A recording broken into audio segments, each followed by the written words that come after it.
Bien, hermanos, nuevamente buenos días.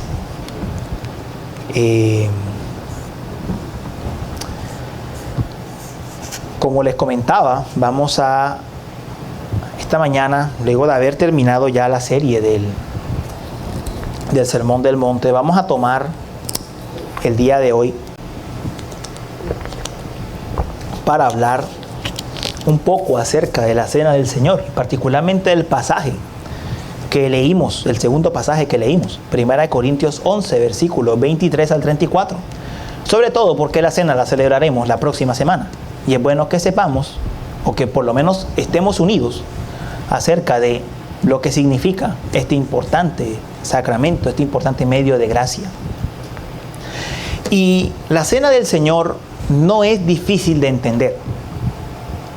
A veces nosotros la complicamos por todos los conceptos previos que traemos de la cena. Pero realmente la cena no es difícil de entender. En la Escritura el sentido de la cena es bien claro y es bien sencillo.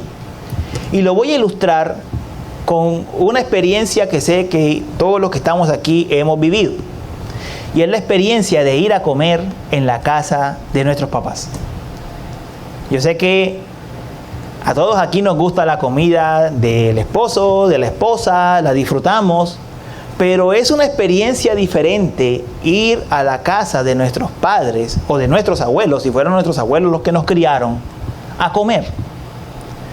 Cuando vamos a esa casa de nuestros padres, de nuestros abuelos, a comer, no esperamos un platillo de primera, no esperamos que sea un platillo de restaurante de lujo, pero la comida en la casa de nuestros padres tiene algo, y es que trae a nuestra memoria momentos.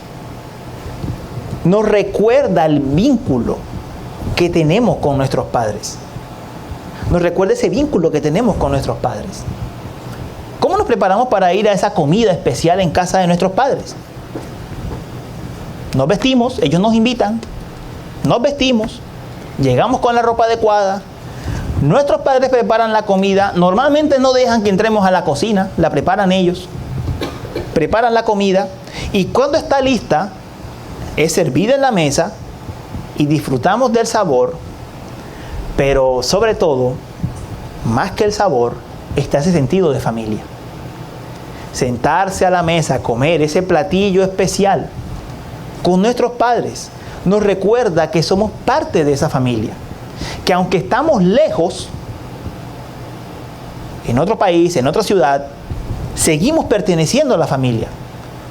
Cuando comemos el plato podemos sentir esos sabores con los que nos hemos relacionado toda la vida. Si usted me lo pregunta a mí, ¿cuál es mi plato preferido de mi mamá? Son sus pastas. Y aunque mi esposa cocine pastas muy deliciosas, muy ricas, para mí comer las pastas de mi mamá es especial. Ella sabe que cuando yo llego a la casa a visitarla, lo que me tiene es un plato de pastas. Y eso trae muchísimos recuerdos a mi memoria. Es como si ese sabor jamás lo perdieses. Es especial para uno. Después de la comida viene una charla que puede incluir hasta consejos y regaños, todo alrededor de la mesa. Ahora, ¿qué hace esa comida especial? Es el punto. Esa comida especial con nuestros padres, ¿qué hace? Hace dos cosas fundamentales. Primero, nuestros padres, el que prepara el plato, muestra el amor que nos tiene. Se esfuerza por prepararnos ese plato que disfrutamos juntos. Y segundo, esa comida no solamente es una muestra del amor, esa comida estrecha el amor que nos tenemos, confirma el amor que nos tenemos. Entonces, ¿cómo funciona esa comida especial? Muestra y confirma. Muestra y confirma la relación familiar que tenemos. Ese mostrar y confirmar, en términos teológicos, lo vamos a llamar señalar y sellar. Señala y sella esa relación que tenemos. Eso es la Cena del Señor. Y ustedes me preguntarán, bueno, ¿y cuándo fue la primera vez que nosotros comimos y bebimos de Cristo? La primera vez fue cuando creímos. Dice en Juan capítulo 6, versículos 47 y 54, pueden anotar la referencia. Dice, en verdad les digo, el que cree tiene vida eterna. Verso 54, el que come mi carne y bebe mi sangre tiene vida eterna y yo lo resucitaré en el día final. Comer y beber de Cristo por primera vez es creer en Él. Eso es lo que el Señor Jesús dice. Comer y beber de Cristo por primera vez es creer en Él. Y cuando creemos en Él tenemos vida eterna. Entonces, me voy adelantando casi que al todo el punto del sermón. ¿Qué es comer la cena? Es recordar. Dios nos recuerda a nosotros en la cena. Él nos recuerda a nosotros, como nuestros padres nos recuerdan a nosotros en la comida, que tenemos las promesas del pacto. Es decir, que tenemos todo lo que Él nos consiguió con su muerte en la cruz. Eso. El mensaje de hoy se va a llamar hagan esto en memoria de mí. Hagan esto en memoria de mí. La cena, por supuesto. Y va a tener 2 puntos, nada más. El primero es la invitación al memorial. Y el segundo son las advertencias del memorial. El primero, la invitación. El segundo, las advertencias. Y entonces, con respecto a la invitación, quiero tocar un poco el contexto para entender para que luego esto sirva para entender mejor lo que Pablo está enfatizando y las advertencias que va a hacer después.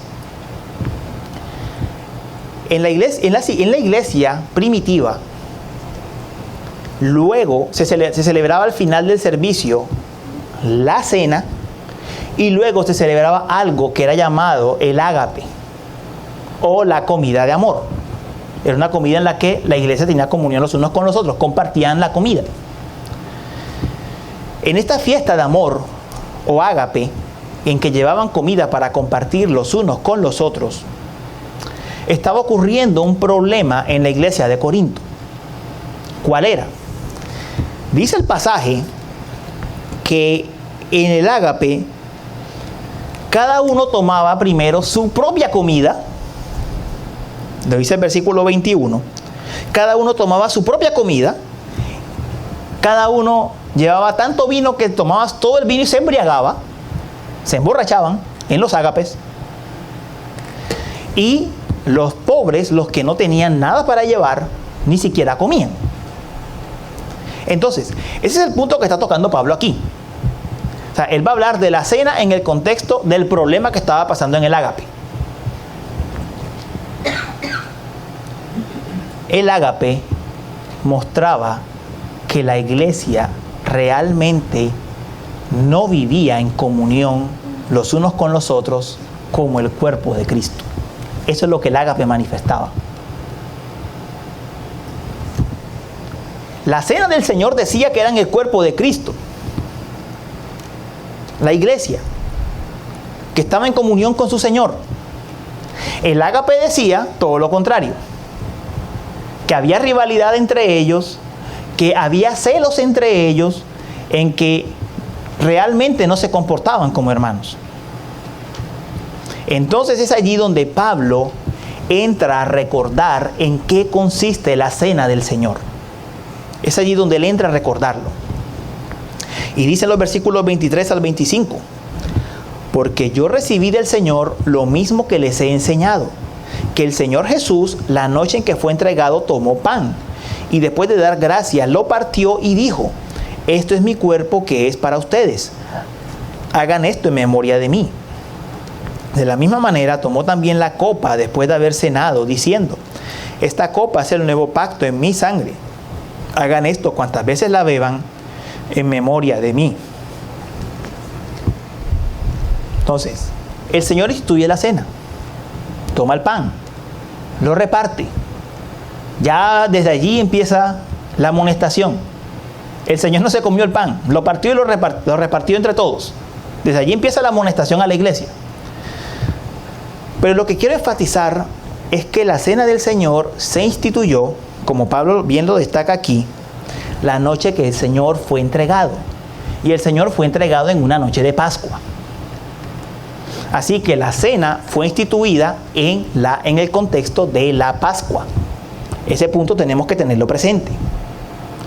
Fue instituida en la Pascua. ¿Y en qué consistía la Pascua? Como lo leímos en la primera lectura. La Pascua era el sacramento, era el rito que Dios instituyó como memorial en su pueblo de aquella noche en que Él los liberó de Egipto sacrificando un cordero pascual. Eso era la Pascua. Entonces, los discípulos habían celebrado con Jesús, no una Pascua, 3 Pascuas. 3 Pascuas. ¿Cuántos años estuvieron los discípulos con Jesús? 3 años. Con Jesús habían celebrado 3 Pascuas. Es en la última Pascua en que el Señor cambia el sentido de la Pascua. Así que, ojo que los discípulos sabían muy bien, cuando Jesús hizo el cambio, qué era lo que significaba. Ellos sabían muy bien qué era lo que Jesús estaba haciendo. Entonces, ¿cómo era la Pascua judía? La Pascua judía, dice en Éxodo 12, versículo 14, que ya leímos, había sido instituida como un memorial.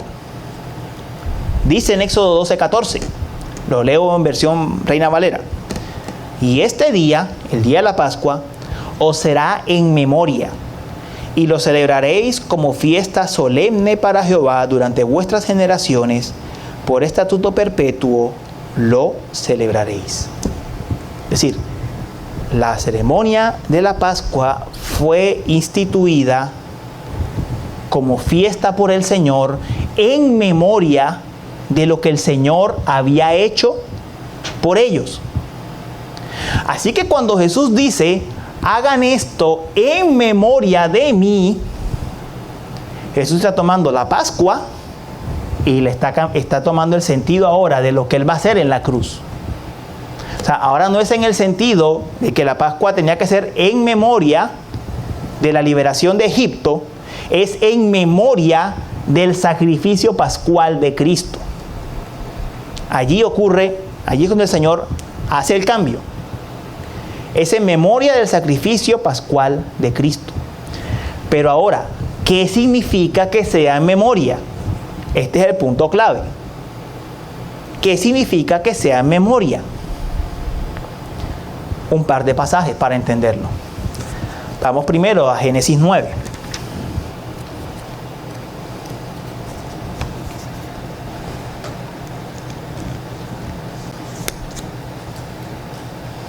Génesis 9 está en la página 8.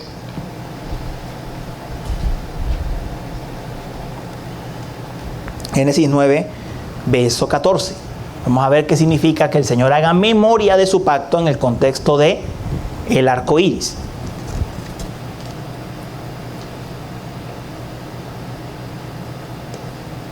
Dice Génesis 9:14: y acontecerá que cuando haga venir nubes sobre la tierra, se verá el arco en las nubes. Y me acordaré de mi pacto con ustedes y con todo ser viviente de toda carne. Nunca más se convertirán las aguas en diluvio para destruir toda carne. ¿Para qué servía ese arco? El arco iris, y sigue siendo así el día de hoy, así lo tuerza el movimiento LGTBIQ. El arco iris tiene un sentido y un propósito establecido por Dios. Y es que Dios le está recordando a su creación, especialmente a sus hijos, que Él no volverá a destruir la tierra por un diluvio. Dios instituye el arco iris como un símbolo de que Él no volverá a traer un diluvio. Ese es el propósito. Y Él lo hace como una manera de recordarnos su pacto a nosotros. Dios no necesita acordarse de su pacto. Él conoce cuál es su pacto. Él nos lo recuerda a nosotros. Ahora, vamos a Éxodo 20, verso 24.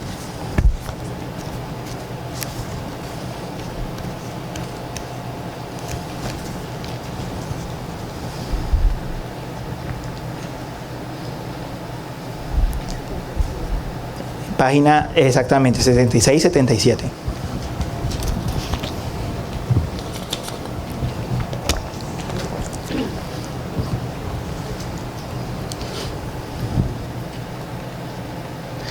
Leo desde el verso 23.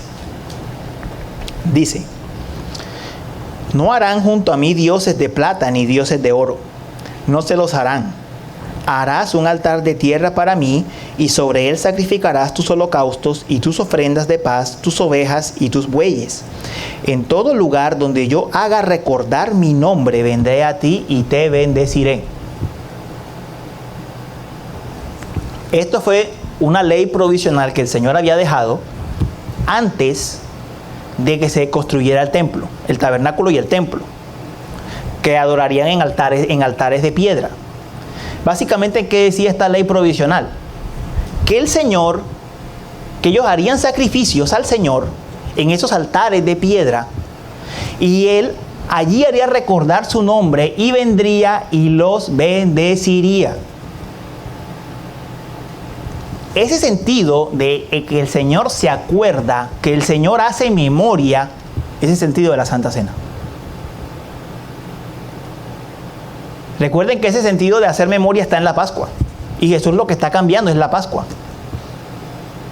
Ese es el sentido de la Santa Cena.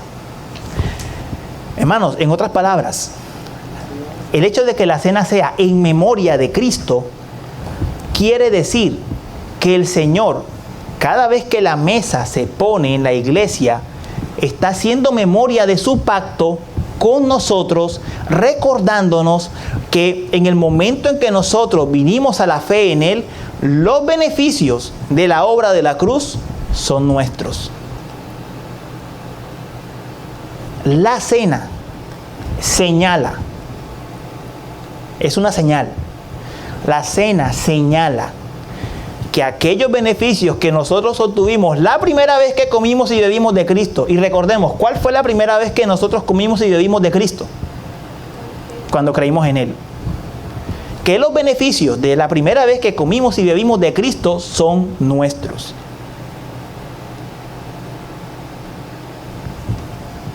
Pero el pasaje dice algo que Dios hace, sobre todo el de Éxodo, el último que leímos, que el Señor nos bendice. Es decir, Él obra para que lo recordemos. ¿Cómo lo hace? Por su Espíritu. Por su Espíritu Él obra, y nosotros por medio de la fe nos aferramos a las promesas. Nos aferramos a lo que el Señor ha hecho. Nos aferramos a que el Señor nos está diciendo en la mesa: yo hice esto por ustedes. Como en el hogar, esa comida especial que sus padres preparan tiene una intención, hermanos. Sus papás podrían pedir comida china cuando ustedes llegan a la casa. O podrían pedir un pollo y no cocinan. ¿Por qué se esfuerzan en la cocina haciendo el plato que tanto les gusta? Porque ellos tienen la intención de recordarnos el vínculo familiar. Eso es lo que hace la Santa Cena. Cristo en la Santa Cena. Él nos recuerda. Él hace memoria de su pacto y nos bendice. Nos recuerda qué fue lo que hizo por nosotros. La Santa Cena, hermanos, no es la iniciativa de nosotros de acordarnos del Señor. Es la iniciativa del Señor de recordarnos a nosotros. Parte de la gracia. Dios en su gracia nos está recordando a nosotros cuáles son los beneficios que tenemos por haber creído en Cristo. Ese es el sentido de la cena. Y por otra parte, como les decía, así como nosotros comimos y bebimos de Cristo la primera vez cuando creímos en Él, y el Señor nos lo sigue recordando, de la misma manera, la cena no significa que Cristo sea resacrificado, como cree la Iglesia Católica Romana, que Cristo es resacrificado. Ahora se inventaron una figura un poco más extraña para explicar esto, pero en esencia lo que creen es que Cristo es resacrificado en la misa. No, Cristo no es resacrificado en la misa. Su sacrificio es uno solo, para siempre. De la misma manera como el sacrificio de la Pascua fue hecho una sola vez. ¿Cuántas veces salieron los israelitas de Egipto? Una sola. No salieron cada año de Egipto. Salieron una sola vez. Fueron liberados una sola vez. El cordero pascual fue sacrificado una sola vez. La Pascua de ahí en adelante fue en memoria de. El Señor les recordaba a los israelitas cada año que ellos habían salido de Egipto por su gracia, porque Él los quiso hacer distinción entre ellos y los egipcios. Y de la misma manera ocurre con la cena. El Señor fue sacrificado una vez y Él en la cena nos hace memoria una y otra vez de que su sacrificio por nosotros nos ha conseguido todos los beneficios de la cruz. ¿Y cómo nosotros aprovechamos la cena? Creyendo, viniendo en fe, viniendo por fe a la cena del Señor, de que esos beneficios son nuestros. Entonces, todos aquellos que han creído en Cristo, que se han arrepentido de sus pecados, están invitados a venir a la cena, a comer el pan y a tomar el vino. La cena no es para que tengas una vida perfecta, es decir, porque eres perfecto y jamás has pecado es que vas a venir a la cena, no. Porque en esta vida eso no se alcanza. Yo he conocido personas, hermanos en la fe muy queridos, que han perdido el privilegio muchas veces de tomar la cena porque se meten en la cabeza que como el sábado en la noche, antes de ir a la iglesia, tuvieron un problema en la casa, entonces ya no pueden tomar la cena. Cosas por el estilo. Cosas por el estilo. O sea, no soy digno de tomar la cena. No. Si te has arrepentido de tus pecados, has venido a Cristo, estás caminando en la vida cristiana, toma la cena. El Señor te recuerda que eres de Él, que los beneficios de la cruz son tuyos. Tómala. La cena no es sinónimo de perfeccionismo.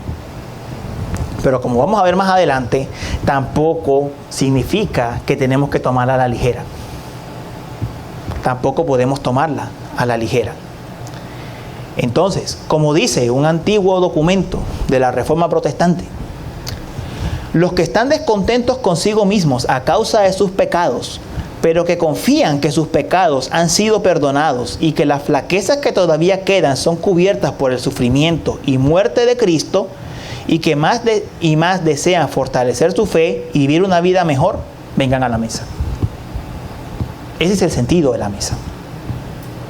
Ese es el sentido de la mesa. Pablo dice algo más, y lo diré de forma más breve. Pablo dice también que la mesa es una proclamación. La cena proclama en la iglesia, cuando la iglesia está reunida, proclama que el Señor está por venir. Proclama que la gran boda del Cordero aún no se ha celebrado. Que la gran boda del Cordero aún no ha sido realizada. Que el Señor volverá en gloria.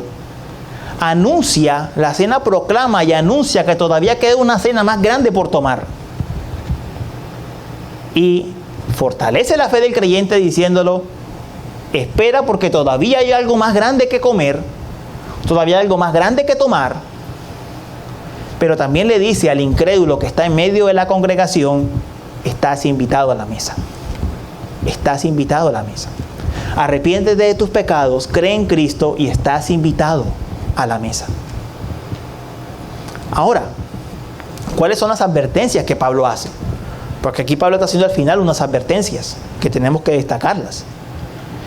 Dice en los versículos 27 al 34: de manera que cualquiera que comiere este pan o bebiere esta copa del Señor indignamente, será culpado del cuerpo y de la sangre del Señor. Por tanto, pruébese cada uno a sí mismo, y coma así del pan y beba de la copa. Porque el que come y bebe indignamente, sin discernir el cuerpo del Señor, juicio come y bebe para sí. Por lo cual hay muchos enfermos y debilitados entre vosotros, y muchos duermen. Si pues nos examinásemos a nosotros mismos, no seríamos juzgados. Mas siendo juzgados, somos castigados por el Señor para que no seamos condenados con el mundo. Así que, hermanos míos, cuando os reunís a comer, esperaos unos a otros. Si alguno tuviere hambre, coma en su casa para que no os reunáis para juicio. Las demás cosas las pondré en orden cuando yo fuere. El término clave aquí es la palabra indigno. ¿Qué significa aquí tomar la cena indignamente? Recuerden que Pablo está corrigiendo aquí un problema. El problema que Pablo está corrigiendo es que los cristianos ricos no esperaban a los cristianos pobres para tomar el ágape, para tomar la cena de amor, y eso generaba, por supuesto, en la iglesia mostraba que no había unidad realmente. Y si a eso le sumamos que la carta de Corintios también habla de que tenían unas divisiones por los predicadores preferidos, podemos imaginarnos cómo era la cosa en Corinto. Ellos no se comportaban como el cuerpo de Cristo. ¿Cuál es la indignidad? Ellos estaban tomando la cena sin entender realmente lo que la cena significaba y sin vivir de acuerdo a ella. Esa es la indignidad de la que está hablando aquí. Y ustedes me dirán, pero ¿cómo se nota que ellos no entendían la cena? Muy sencillo. Si la cena es el sacramento que toma el cuerpo de Cristo en comunión con su Señor, que manifiesta que como iglesia somos uno. La iglesia, la cena del Señor no se entrega por separado. No es que se entregue, le mandamos la cena a cada uno por correo a su casa, para que cada uno la tome. ¿Cómo tomamos la cena? Juntos, unidos. La cena manifiesta unidad, que somos el cuerpo de Cristo. Pero ellos, por un lado, tomaban la cena juntos y por el otro mostraban claramente la división. Hermanos, es que la cosa era de este estilo. Estamos aquí juntos, reunidos, y salimos por esa puerta y ya empezaron a hablar mal los unos de los otros. Eso es lo que estaba pasando en Corinto. Era de ese nivel, de ese calibre. Porque después de la cena seguía el ágape. Era así.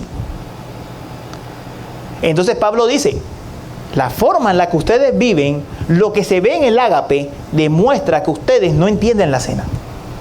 Que ustedes no están tomando la cena dignamente. Lo están haciendo de una forma indigna. Indigna. Observar la cena del Señor de esa forma viola el principio de la cena. Viola uno de los principios de la cena. Y es que estamos en comunión los unos con los otros, así como estamos en comunión con Cristo. Viola ese principio fundamental. Pero Pablo aquí no está dejando a la iglesia sin esperanza. Es decir, Pablo aquí no está diciendo, como ustedes viven de forma indigna la cena, entonces yo les voy a quitar la cena. No es lo que Pablo está diciendo. Ojo con eso. Pablo está diciendo, por tanto, pruébese cada uno a sí mismo y entonces coma así el pan y beba de la copa. Pablo no le está quitando a la iglesia la cena. Pablo lo que está diciendo es, básicamente, en pocas palabras, examínense, arrepiéntanse y entonces tomen la cena. Dicho en pocas palabras. Eso es lo que está diciendo Pablo. Ustedes podrán decir, bueno, nosotros no estamos viviendo en ese conflicto. Entre nosotros no hay esas rencillas que se manifiestan aquí. Listo, no hay un problema entre nosotros como cuerpo, pero el principio se mantiene. Mantengamos el principio. No hay conflicto entre nosotros, pero ¿hay conflicto con el Señor? Porque si hay conflicto con el Señor, eso igual sería tomar la cena indignamente.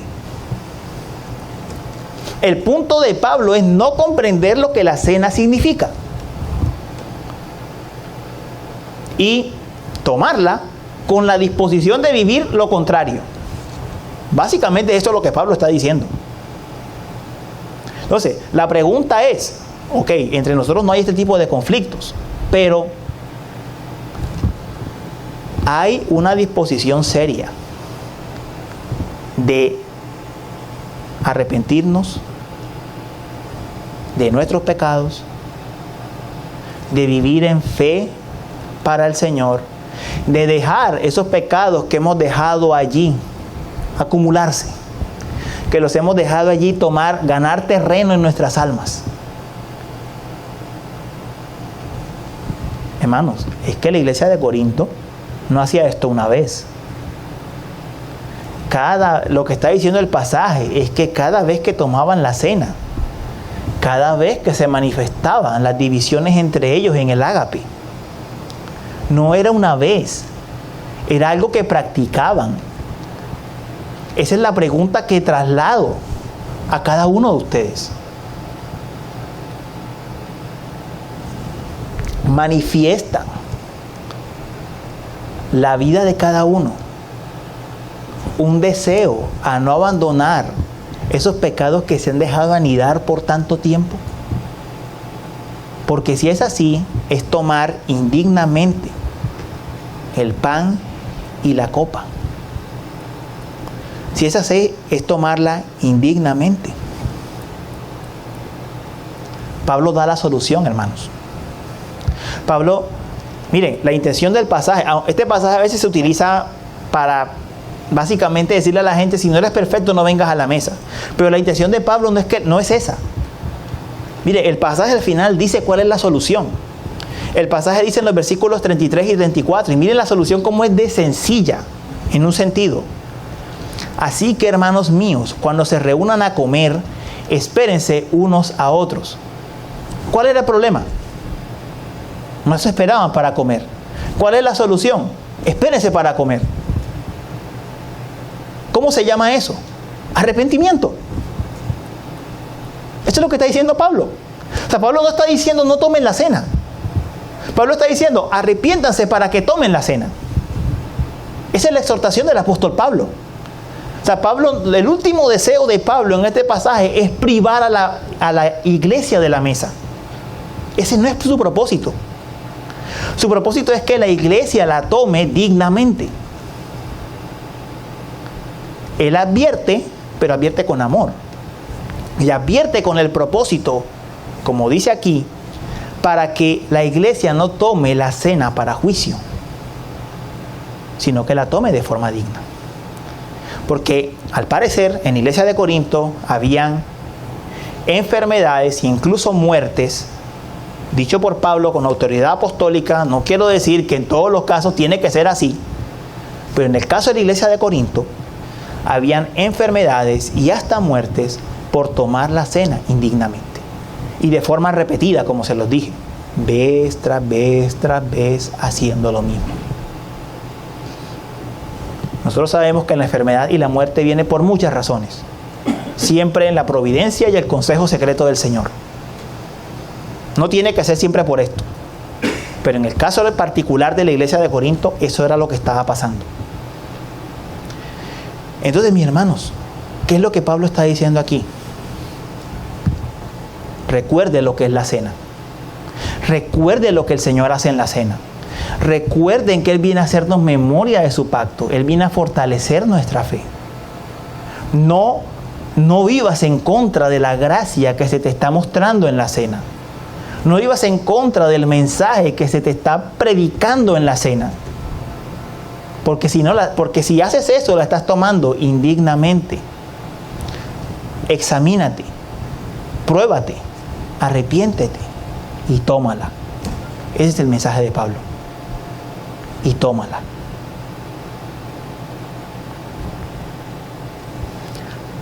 Para resumir, entonces, lo que hemos visto. Básicamente hemos visto 4 cosas en este pasaje. Que venimos a la mesa a alimentarnos por la fe de las promesas que el Señor nos hace. Él nos está recordando las promesas. Nosotros venimos a alimentarnos por medio de la fe, no físicamente, por medio de la fe. De esas promesas que se nos están confirmando, que se nos está diciendo son de nosotros. Lo segundo, que la cena la celebramos en comunión los unos con los otros. La cena es un sacramento de comunión del cuerpo de Cristo con su Señor, con Cristo, por medio del Espíritu Santo. Tercero, que la cena debe ser tomada con el deseo sincero de ser fortalecido y renovado. Porque si no lo hacemos de esa manera, estamos tomando la cena como una comida común. O sea, si lo que nosotros venimos es para tomar la cena y después seguir igual, el sentido es una comida como cualquier otra.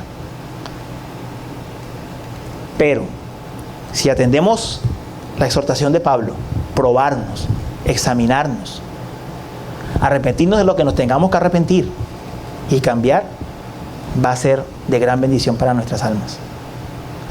Recordando esto, hermanos, el propósito de Pablo no es privarnos de la mesa, es que nos probemos y la tomemos,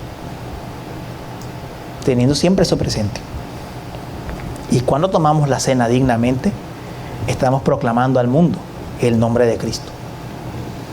Si en este punto, ya con esto termino, alguno de ustedes ha visto que no debería tomar la cena, le doy unas palabras finales. La mesa se va a seguir sirviendo. Y eso lo único que va a demostrar es que el Señor te sigue esperando. El hecho de que la mesa esté presente es la muestra de que el Señor te está esperando para que la tomes. Para que hagas lo que Pablo está diciendo. Pruébese, arrepiéntase y crea para tomarla. Aliméntese del cuerpo y de la sangre de Cristo como lo hizo la primera vez, cuando creyó en Él. Como lo hizo la primera vez. Y tome la cena del Señor con la familia de Dios que estamos esperando.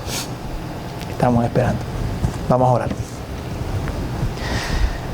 Señor, gracias por tu palabra. Gracias porque tu palabra es viva y eficaz, Señor. Hace mucho más, Señor, de lo que nosotros mismos podemos llegar a entender. Señor, tu palabra es viva y eficaz, corta las coyunturas, los tuétanos y llega hasta el alma y nos examina.